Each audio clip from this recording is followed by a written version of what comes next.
భక్తుల కోసం దాతలు ఇచ్చిన భూములు ముఠాల పాలవుతున్నాయి. తిరుపతి పరిసర ప్రాంతాల్లో హదిరాంజీ మఠానికి దాతలు ఇచ్చిన భూములు కబ్జాల పాలవుతున్నాయి. వేల ఎకరాలు, లక్షల కోట్ల రూపాయల ఆస్తులు ముఠాలు కబ్జా చేస్తూ బేషరతుగా తిరుగుతూ ఉంటే వ్యవస్థలు కిమ్మనుకొని ఉంటా ఉన్నాయి. హైకోర్టు ఉత్తర్వుల పేరిట బోర్డు పెట్టి మరీ నిర్మాణాలు కొనసాగిస్తున్నారు. హదిరాంజీ భూములేంటి, ఎవరు కబ్జా చేస్తున్నారు, వ్యవస్థలు ఎందుకు చూస్తూ ఊరుకున్నాయి తెలుసుకునే ప్రయత్నం చేద్దాం. వివరించడానికి మనతో పాటు ఉన్నారు సీనియర్ జర్నలిస్ట్ డివి శ్రీనివాస్ గారు. వారిని మనం విశేషాలు తెలుసుకుందాం. నమస్తే సార్. నమస్తే. తిరుపతిలో హదిరాంజీ మఠాలకి భక్తులు ఇచ్చిన భూముల్ని కబ్జాకోరులు ముఠాలు ఆక్రమిస్తున్నాయి, కట్టడాలు కూడా చేసుకుంటున్నాయి. హైకోర్టు ఉత్తర్వుల పేరిట బోర్డు పెట్టి మరీ నిర్మాణాలు కొనసాగిస్తున్నారు. ఆ కబ్జాల వ్యవహారాన్ని మఠం ఎందుకు నిరోధించలేకపోతుంది, కారణాలు ఏంటి, ఎట్లా చూస్తారు, ఎట్లా విశ్లేషిస్తారు? భక్తుల భోజనం, వాళ్ళ యొక్క విశ్రాంతి. తిరుమల తిరుపతి దేవస్థానం భక్తుల కోసం వాళ్ళ యొక్క భోజనాలు లేకపోతే వాళ్ళ యొక్క విశ్రాంతి కోసం ఇచ్చినటువంటి భూములు ఇవాళ వీళ్ళందరూ కబ్జా చేశారంటే తిలా పాపం తలా పిడికెడు. వైఎస్ జగన్ల పాపం, చెవిరెడ్డి పిడికెడు, పెద్దిరెడ్డి పిడికెడు, మొత్తం భూమన పిడికెడు. అరే అసలు 10,000 కోట్ల విలువైన ఆస్తి హతిరాంజీ ఆ మఠం భూములు 10,000 కోట్ల ఆస్తులుంటే ఆ మఠం యొక్క వార్షిక ఆదాయం అంతా ఏడాదికి 5 కోట్లు అంట. అరే 10,000 కోట్ల ఆస్తులేంటి, వార్షిక ఆదాయం 5 కోట్లేంటి? అసలు ఏ విధంగా మొత్తం ఆ భూములు, ఆస్తులు, ఆ గదులు అన్నీ కబ్జాలు చేశారో. షాప్స్ కూడా వీళ్ళే కబ్జా చేస్తారండి. ఏది 200 షాపులు అంట. ఇప్పుడు ఏపీలోనే దగ్గర దగ్గర 1,600 ఎకరాలు ఉన్నట్టు. ఇది ఈ హదిరాంజీ మఠానికి ఒక్క ఏపీలోనే 1,634 ఎకరాలు, మహారాష్ట్రలో 296 ఎకరాలు, తమిళనాడులో 162 ఎకరాలు, తిరుమలలో 200 షాపింగ్ గదులు, 15 కోట్ల ఫిక్స్డ్ డిపాజిట్లు. ఇన్ని వేల కోట్ల రూపాయలు ఆస్తుంటే వచ్చేది 5 కోట్లు. ఫిక్స్డ్ డిపాజిట్లు కూడా 15 కోట్లే. అంటే తిరుమల శ్రీవారు ఆయన ఎంత కుబేరుడో, ఆయన ఆస్తులు ఎంతో, ఆయనకున్నటువంటి ఆ వార్షిక ఆదాయం ఎంతో, భక్తులకు కూడా అంతే విధంగా వాళ్ళ యొక్క సౌకర్యాల కోసం రాజులు ఈ భూముల్ని, ఈ పీఠాలని ఏర్పాటు చేసి విరాళాలు ఇస్తే ఆ బుగ్గమఠం భూములంతే, ఈ హతిరాంజీ భూములంతే. హతిరాంజీ భూముల్లో కూడా 30 ఎకరాలు చెవిరెడ్డి భాస్కర్ రెడ్డే కబ్జా చేశాడని.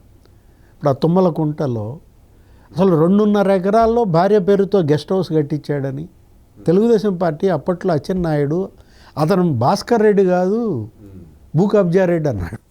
కబ్జాల రెడ్డి అతను భాస్కర్ రెడ్డి కాదు భూ కబ్జా రెడ్డి అని చెప్పిన ఆ విమర్శ నేపథ్యంలో అసలు మనం చూసాము అక్కడ రేణిగుంటలో అంట ఎవరో పూజారి, ఒక ఆలయ పూజారి, అతనికేదో ఆ ఆలయం అక్కడ అర్చకత్వం ఒక 4 ఎకరాలు వాళ్ళు చేసుకుంటుంటే దాన్ని కబ్జా చేశారు, బెదిరించి మరీ కబ్జా చేస్తున్నారు. అక్కడ రియల్ ఎస్టేట్ వెంచర్లు వేశారు. అంటే ఇతను ఎంత బ్రోకర్ రెడ్డి అనాలా, భాస్కర్ రెడ్డి అనాలా? అటు ఏది అరవిందో కొనిపించాడు. ఎక్కడ నెల్లూరు జిల్లా గూడూరు మండలంలో ఈ మద్యం డబ్బులతో 260 ఎకరాలు రైతుకి ఎంత ఇచ్చాడండి? ఎకరానికి 2 లక్షలు. భాస్కర్ రెడ్డికి అరవిందో ఎంత ఇచ్చింది? 2 కోట్లు ఎకరాకి. అంటే 2 లక్షలు రైతుకి ఇవ్వటం ఏంటి, బ్రోకర్కి 2 కోట్లు ఇవ్వడం ఏంటి? ఆ వచ్చిన 30 కోట్లతో మళ్ళా అక్కడ రియల్ ఎస్టేట్, ఈ పీఠ భూములు ఆక్రమించటం, వాటిని అమ్మడం. అరే అవిలాల అనే ప్రదేశంలోనే 400 కోట్ల విలువైన భూమి కబ్జా. భూమన కరుణాకర్ రెడ్డి కబ్జాలే, చెవిరెడ్డి భాస్కర్ రెడ్డి కబ్జాలే, పెద్దిరెడ్డి రామచంద్రారెడ్డి. మరి ఈ మఠాలు ఏం చేస్తున్నాయి సార్? మఠాలే ఉంది, వాళ్ళు ఏంటి మహంతులు ఉంటారు, ఆ మహంతుల్ని బెదిరించి వాళ్ళని ప్రలోభాలకు పెట్టి వాళ్ళకు డమ్మీలుగా మారినటువంటి పరిస్థితుల్లో పరిణామ క్రమం ఏ విధంగా వీకెన్ అయింది. వీళ్ళే ఎమ్మెల్యేలుగా, వీళ్ళే ఎంపీలుగా, మంత్రులుగా అధికారం వెలగబెట్టేసరికి మరి పవర్కి ఎవరైనా దాసోహం చేయాల్సిందే. అంటే ఇప్పుడు పెద్దిరెడ్డి రామచంద్రారెడ్డి నాకు తెలియకుండా మా తమ్ముడు కొన్నాడు 14 ఎకరాలు అన్నాడంటే మారుతి నగర్లో, హదిరాంజీ మఠం భూమి అనుకో, 14 ఎకరాలు, 1 ఎకరం కాదు. 4 ఎకరాలు ఆక్రమించి పెద్దిరెడ్డి రామచంద్రారెడ్డి ప్యాలెస్ కట్టుకున్నాడు. బుగ్గమఠం భూములు అవి. బుగ్గమఠం భూములేమో 7 ఎకరాలు కబ్జా చేశారు, 4 ఎకరాల్లోనేమో ప్యాలెస్ కట్టుకున్నాడు. ఆ కబ్జా చేసిన దాంట్లో గుడి కట్టానని, లేకపోతే గోశాల పెట్టానని, పార్టీ కార్యాలయం కూడా కట్టానని, అరే మొత్తం రోడ్డు కబ్జా చేసేసి గేట్లు పెట్టేశారు. సార్, ప్రభుత్వం మారిన తర్వాత కూడా సర్వే ఆఫీసులు వెళ్ళి సర్వే చేయడానికి కూడా భయపడ్డ పరిస్థితి కూడా చూసాం. ప్రభుత్వం ఈ మధ్యన మారినాక పెద్దిరెడ్డి భూములు సర్వే చేస్తారా అని అక్కడ మొత్తం ఈ రౌడీ షీటర్లు, ఈ గ్యాంగ్స్టర్స్ ఎగబడటం, ఆ సర్వే అధికారులపైన, తహసీల్దారులపైన డిఎస్పి చేష్టలుడికి చూడటం. ఈ ప్రభుత్వం వచ్చాకే ఆ రోడ్డుకి విముక్తి. రోడ్డు కబ్జా చేశాడు, గేట్లు పెట్టి పారేశాడు. ఎవ్వరూ జనం ఆ రోడ్ల మీదకి రావడానికి వీల్లేదన్నట్టుగా. అప్పుడు ముఖ్యమంత్రిగా చంద్రబాబు ప్రమాణ స్వీకారం చేసినాక మొత్తం ఆ గేట్లన్నీ ఓపెన్ చేసి ఆ రోడ్ల మీద కూడా జనం తిరిగేటట్టుగా అనుమతించిన పరిస్థితుల్లో ఉండవల్లిలో జగన్ ప్యాలెస్ రోడ్డు క్లియర్ చేసినట్టు ఎవరికి వాళ్ళు ఏంటి అసలు. అప్పుడు మంగళంపేట అడవులు అటవీ భూముల ఆక్రమణ, పెద్దిరెడ్డి రామచంద్రారెడ్డి 75 ఎకరాలు ఆక్రమించాడు. అక్కడ ప్యాలెస్లు కట్టాడు. అంటే చుట్టూతో అడవి నల్లమల్ల. అక్కడ పట్టాభూమి ఎక్కడి నుంచి వస్తుందండి? చుట్టూ రేణిగుంట విమానాశ్రయం, ప్రభుత్వ భూమి 22 ఎకరాలు, మధ్యలో ఈయనకి 7 ఎకరాలు పట్టా వచ్చింది. అంటే 224 ఎకరాలు పెద్దిరెడ్డి స్వర్ణ మీద మేడం పేరు మీద ఉన్నాయన్నారు. అసలు ఎలా సాధ్యం?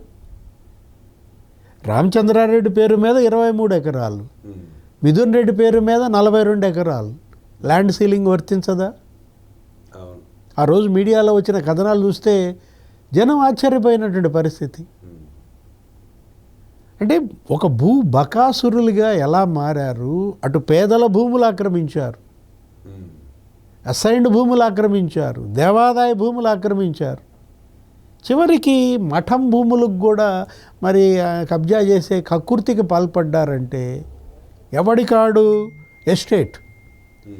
తొమ్మలకుంట చెవిరెడ్డి ఎస్టేట్, బుగ్గమఠం అదేంటి పెద్దిరెడ్డి మఠం అయిపోయింది, హతీరాంజీ మఠం అదేంటి చెవిరెడ్డి మఠం అయిపోయింది. అంటే ఇప్పుడు ఇవాళ దీనికోసం ఆనాడు ఆ రాజులు విరాళంగా ఇచ్చింది ఈ సంపద, ఈ భూమి, రాజులు భక్తులు. అంటే ఇప్పుడు ఇక్కడ ప్రజలు కూడా ప్రశ్నిస్తోంది, ఎన్నాళ్ళు భయపడతారు? అంటే రౌడీలు గుండాలు బెదిరిస్తే భయపడితే ఇదే పరిస్థితి. మన ఇళ్లల్లో మనం అద్దెకుండేటటువంటి పరిస్థితి. ఒక్క ఇదే కాదు, అక్కడ సీకే దిన్నె మండలం కడపలో అక్కడ అటవీ భూములు సజ్జల బ్రదర్స్ కబ్జా చేశారని, అది 105 ఎకరాలు, అది అటవీ భూమి మొత్తం. అక్కడ రెవెన్యూ వాళ్ళు వెళ్ళినప్పుడు ఇదే ఏది సజ్జల భూములు ఎవరు సర్వే చేస్తారా అని బెదిరించటం, లోపలికి రానివ్వకపోవటం. చివరికి 62 ఎకరాల్లో ఏమో అక్కడ చివరికి అక్కడ నిర్ధారణ జరిగింది. కబ్జా చేశారని తేలింది. కబ్జా చేశారని తేలిన తర్వాత చర్యలేంటి? అటవీశాఖ స్వాధీనం చేసుకోలేకపోయింది అసలు. ఇప్పుడు ఇక్కడ పెద్దిరెడ్డి కబ్జాలు, అక్కడ సజ్జల కబ్జాలు, చెవిరెడ్డి కబ్జాలు మీడియాలో కథనాలకే పరిమితమా? సర్వే చేసి చేతులు దులుపుకుంటే రెవెన్యూ పని అయిపోయినట్టేనా? ఇక్కడ అరెస్టులేవి? అది ప్రజలు ప్రశ్నిస్తున్నటువంటి అంశం. ఏది భూములు స్వాధీనం చేసుకోలేదు, కబ్జాలు చేసిన అరెస్టులు చేయలే. ఇప్పుడు దానివల్ల గుణపాఠం చెప్పాలి కదా. మళ్ళా మఠం భూముల జోలికి వెళ్తే షాక్ కొట్టుద్ది, పేదల భూముల జోలికి వెళ్తే ఏంటి ఇవాళ షాక్ కొట్టుద్ది అన్న భయం రావాలి కదా. ఇప్పుడు అటవీ భూములు యాక్చువల్గా అటవీ చట్టం చాలా కఠినంగా ఉంటుందంటారు. 1/17 ఏదో ఉంటుంది అది యాక్ట్ ప్రకారం. ఎవరైనా సరే అటవీ భూమిని కనుక కబ్జా చేస్తే అసలు సెంట్రల్ యాక్ట్ పరిధిలోకి వస్తున్నటువంటి పరిస్థితుల్లో మంగళంపేట అటవీ భూములపైన చర్యలై లేదు, ఈ సీకే దిన్నె మండలం సజ్జల అటవీ భూములపై చర్యలేవి. ఎక్కడ జగన్మోహన్ రెడ్డి కబ్జాలకు వద్దాం. సరస్వతి పవర్, అరే ఆ రోజు ఉప ముఖ్యమంత్రి పవన్ కళ్యాణ్ ఆదేశించాడు, సరస్వతి పవర్ అక్కడ ఏది దాచేపల్లి ఏరియాలో వెళ్ళారు, సర్వే చేశారు. అక్కడేంటి కుంటలు ఆక్రమించారని, మరి గుడి ఆక్రమించారని, చెరువులు ఆక్రమించారని నిర్ధారించారు. 22 ఎకరాల్లో ఏమో కబ్జా అని తేల్చినప్పుడు స్వాధీనం చేసుకుని నోటీసులు ఇవ్వడంతో సరిపెడితే అలా? ఇన్నాళ్ళు దాన్ని కబ్జా చేసినందుకు వాళ్ళ దగ్గర పరిహారం వసూలు చేయాలి అవసరం లేదా? వసూలు చేయాలి, శిక్షలు వేయాలి, జరిమానా విధించాలి అవసరం లేదా? కేసులు పెట్టాలి కదా. ఇక్కడ ఇవాళ అది జనం ప్రశ్నిస్తోంది. ఏది ఇడుపులపాయ ఎస్టేట్, అప్పుడెప్పుడో రాజశేఖర రెడ్డి బతుకున్నప్పుడు ఆ స్టోరీ ఇచ్చేస్తానన్నాడు, ఇచ్చింది లేదు, పెట్టింది లేదు. అసలు ఎంత? ఇప్పుడు 1000 ఎకరాలు అన్నారు అసలు అది ఆ ఎస్టేటు. జగన్మోహన్ రెడ్డి ఇడుపులపాయ 1000 ఎకరాల్లో మరి ఏంటి 600 ఎకరాలు ఆయనే ఒప్పుకున్నాడు. అది కూడా ఇదే స్టోరీ. పెద్దిరెడ్డి గనక నాకు తెలియకుండా మా తమ్ముడు ద్వారకానాథ్ రెడ్డి 14 ఎకరాలు కొన్నాడు అన్నట్టుగా, మా నాన్నకు తెలియకుండా కొన్నాడు, నాకు తెలియకుండా మా నాన్న కొన్నాడు అన్నాడు. ఆ రోజు రాజశేఖర రెడ్డి అసెంబ్లీలో మాట్లాడుతూ 616 ఎకరాలు అన్న పెద్ద మనిషి మరుసటి రోజుకు ప్లేట్ మార్చాడు. 616 కాదు 316 అన్నాడు. అది కూడా హ్యాండ్ ఓవర్ చేయలేదు సార్ అప్పుడు. అసలు ఎంత? ఇడుపులపై ఎస్టేట్ ఎంత, దాని విస్తీర్ణం ఎంత, ఏ ఏ భూములు అందులో ఉన్నాయి? అప్పట్లో తెలుగుదేశం పార్టీ ఏంటి హెలికాప్టర్ ద్వారా ఫోటోలు తీసింది, జనంలోకి వదిలింది. అక్కడేంటి చెరువులు, కుంటలు, దేవాదాయ భూములు, రెవెన్యూ భూములు కూడా ఉన్నాయి, అటవీ భూములు, పోరంబోగు, కొండ పోరంబోగు పట్టాలు. అరే పేదలకు ఇచ్చిన అసైన్డ్ భూములు కూడా కబ్జా చేసినటువంటి పరిస్థితుల్లో అంటే ఇదేంటి, ఏం జరుగుతోంది? ఇందిరాగాంధీ అప్పట్లో జమీందారుల వ్యవస్థ రద్దు చేసింది, సంస్థానాలు పోయాయి. చల్లపల్లి జమీందారు మీకు తెలుసు, ఇంతకుముందు ఆ జమీందారులు ఉండేవాళ్ళు. ఆ జమీందారీ వ్యవస్థను ఆమె రద్దు చేశానని అప్పట్లో పేదలు ఆమెకి చాలా అమ్మని కొలిచేవాళ్ళు. ఇప్పుడు ఈ నయా జమీందారులు వీళ్ళంతా. కాకపోతే వాళ్ళకేమో ఆ జమీందారులకు పూర్వీకుల నుంచి వచ్చిన 1000 ఎకరాలు అవి, ఇవేమో పేదల పొట్టగొట్టి కబ్జాలు చేసినటువంటి వందల వేల ఎకరాలు. దీనిపైన చర్యలేవి? మీడియాలో వచ్చిన కథనాలు కానీ, తెలుగుదేశం పార్టీ, జనసేన వాళ్ళు చేసినటువంటి ఆరోపణలు కానీ ఒక ప్రత్యేకమైన సిట్ వేయాలి. ఏ విధంగా అయితే లిక్కర్ మీద మీరు సిట్ వేశారో, ఏపీ లిక్కర్ స్కామ్, ఇప్పుడు ఈడీ సోదాలు జరుగుతున్నాయి. ధనుంజయ రెడ్డి ఇంటిపైన, మరి చెవిరెడ్డి ఇంటిపైన, కృష్ణమోహన్ రెడ్డి, కసిరెడ్డి రాజు ఈరోజు మనం వచ్చి పడ్డారు.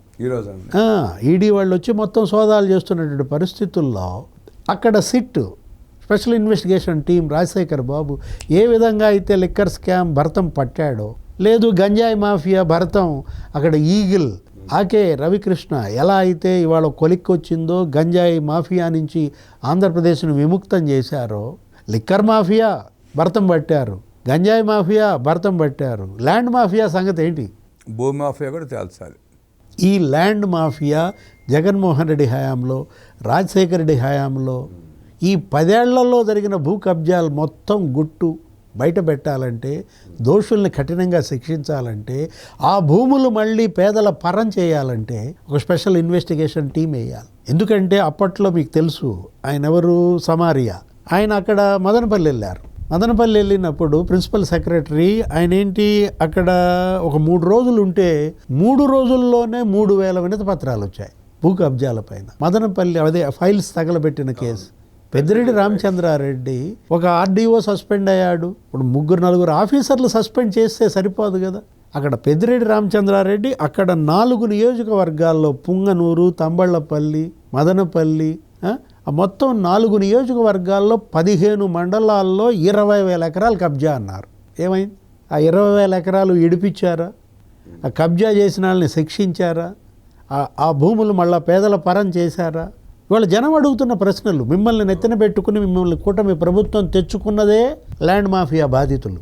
వాళ్ళ భూములు, వాళ్ళ ఇళ్ల స్థలాలు కబ్జాలు చేసి, వెంకటేశ్వర్లు అని అక్కడ ఆ మదనపల్లిలోనే ఒక వైశ్య ప్రముఖుడు 100 ఎకరాలండి, 100 కోట్లు ఆయన కబ్జా చేసింది. ఆయన కబ్జా కదా, ఆయన సొమ్ము, ఆయన పూర్వీకుల నుంచి వచ్చింది. ఆయన ఆస్తి కబ్జా చేస్తే ఇవాళ అతను బిచ్చగాడయ్యాడు. అతను రోడ్ల మీద బిచ్చమెత్తే పరిస్థితి. ఎవరా సులోచన? లేడీ డాన్నా. ఆ సులోచన ఏంటి? ఆమె యొక్క కబ్జాలు, పెద్దిరెడ్డి రామచంద్రారెడ్డి ఆమెను ఎలా పెంచి పోషించాడు? అసలు వీటిపైన ఇంతవరకు ఒక దర్యాప్తు జరిగిందా, విచారణ జరిగిందా? నేను అంటోంది అదే. జగన్ 5 ఏళ్లలో రాజశేఖర రెడ్డి 5 ఏళ్లలో జరిగినటువంటి భూ కబ్జాలన్నిటిపైన విచారణ చేపట్టాలా, ఒక ప్రత్యేక దర్యాప్తు బృందాన్ని నియమిస్తే తప్ప ఈ బకాసురుల స్టోరీ ఒక కొలిక్కి రాదు. మద్యం కేసు తరహాలో వైఎస్ రాజశేఖర రెడ్డి, జగన్మోహన్ రెడ్డి కబ్జాలు చేసిన 1000 ఎకరాల మీద కూడా సిట్టు వేస్తే కానీ ఆ వ్యవహారం కొలిక్కి రాదంటూ విశ్లేషించిన డివి శ్రీనివాస్ గారికి ధన్యవాదాలు తెలియజేస్తూ నమస్కారం. నమస్తే.